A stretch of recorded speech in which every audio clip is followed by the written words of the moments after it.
페르시아만 상공의 총성은 잠잠해졌습니다. 하지만 어쩌면 진짜 전쟁은 지금부터일지도 모릅니다. 바로 세계 경제의 숨통을 조여오는 보이지 않는 전쟁이죠.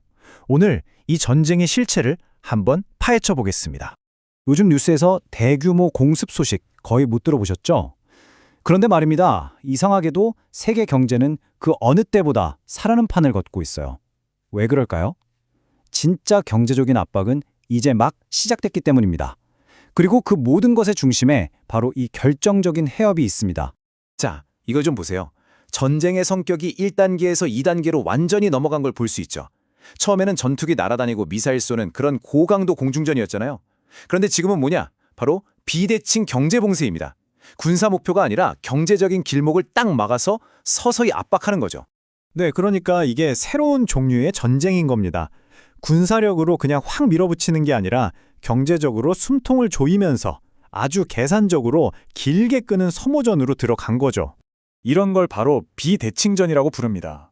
말 그대로 힘의 균형이 맞지 않는 싸움이죠. 군사력에서 밀리는 쪽이 상대의 약점을 파고드는 뭐랄까 전공법이 아닌 다른 방식으로 싸우는 건데요. 지금 이 상황에서는 경제적인 힘이 바로 그 무기가 된 셈입니다. 자, 그래서 진짜 전쟁터는 어디냐? 더 이상 하늘이 아닙니다. 바로 바다. 그중에서도 세계에서 가장 중요한 물길 중 하나인 이 호르무즈 해협이 바로 전쟁터가 된 겁니다. 원래 이 호르무즈 해협이 얼마나 붐볐냐면요. 분쟁 전에는 하루 평균 50척 정도의 유조선이 여기를 지나갔어요. 50척이요. 그런데 지금은 어떻습니까? 하루에 5척도 채 지나가지 않습니다. 50척에서 5척 미만이라니 이건 뭐 엄청난 충격이죠. 물류가 거의 멈춰 섰다고 봐야 합니다. 이 그래프를 보시면 그 충격이 한눈에 들어오죠. 분쟁 이전을 100%라고 봤을 때 지금은 고작 5% 수준입니다. 무려 95%가 증발해버린 거예요. 말 그대로 세계 경제의 대동맥 하나가 꽉 막혀버린 상황입니다. 그러면 아니 다른 길로 돌아가면 되는 거 아니야? 이렇게 생각하실 수도 있겠죠. 예를 들면 수에즈 운하 같은 곳으로요. 그런데 전문가들은 딱 잘라 말합니다. 수에즈는 대안이 될 수 없다. 사실상 호르무즈를 대체할 만한 현실적인 방법은 없다는 얘기입니다.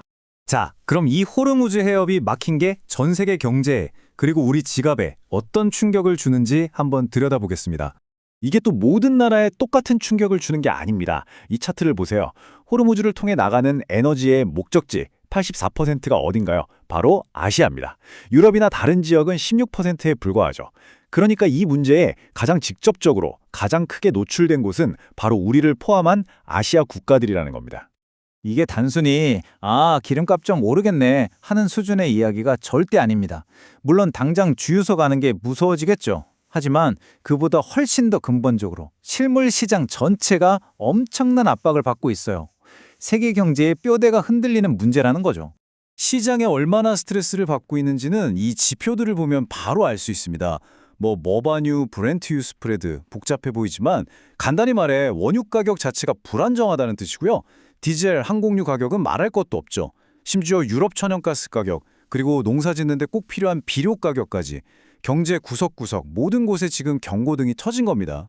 결국 이 모든 경제적 압박은 그냥 너희 힘들어 봐라가 아닙니다. 다 목적이 있는 거죠. 이렇게 경제적으로 힘들어지면 결국 어떻게든 해결책을 찾아야 하잖아요. 바로 그겁니다. 관련국 모두를 협상 테이블로 끌어내기 위한 아주 치밀하게 계산된 정치적 체스게임이 셈입니다. 재미있는 건 돈의 흐름을 보는 금융시장은 이걸 어떻게 예측하고 있냐는 겁니다. 이 타임라인을 보시면 당장 3월 말에는 휴전 가능성을 11% 정도로 아주 낮게 봤어요. 그런데 4월, 6월로 갈수록 그 가능성이 46%, 65%까지 쭉쭉 올라가죠. 그러니까 시장은 시간이 좀 걸리겠지만 결국엔 합의에 이를 것이다 쪽에 베팅하고 있는 겁니다. 자, 그럼 이 모든 상황을 고려했을 때 앞으로 이 분쟁이 어떻게 흘러갈 수 있을까요? 크게 3가지 시나리오를 생각해 볼 수 있습니다. 가장 확률이 높은 시나리오는 45%짜리 관리된 긴장 완화입니다. 하루아침에 모든 게 해결되진 않겠지만 조금씩 긴장을 풀면서 해협을 부분적으로 다시 여는 거죠. 두 번째는 35% 확률의 장기 소모전. 지금 같은 애매한 상태가 계속 이어지는 겁니다. 마지막으로 가장 안 좋은 시나리오는 20% 확률의 재격하인데요. 어느 한쪽이 실수라도 하면 다시 전면전으로 번지면서 경제에 엄청난 충격을 줄 수도 있다는 겁니다. 그럼 우리는 앞으로 뭘 지켜봐야 할까요? 전문가가 아니더라도 이 분쟁이 어느 쪽으로 흘러가는지 가늠해 볼 수 있는 몇 가지 핵심 신호들이 있습니다. 바로 이 네 가지인데요.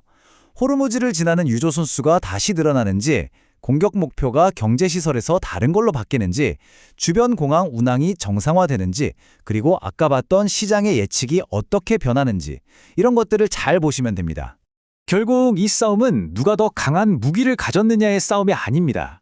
누가 더 오래 버틸 수 있느냐, 누가 시간을 통제하느냐의 싸움이죠. 이 분쟁의 승자는 가장 세게 때리는 쪽이 아니라 가장 끈기 있는 쪽이 될 겁니다. 자, 그렇다면 과연 누가 더 많은 시간을 가졌을까요?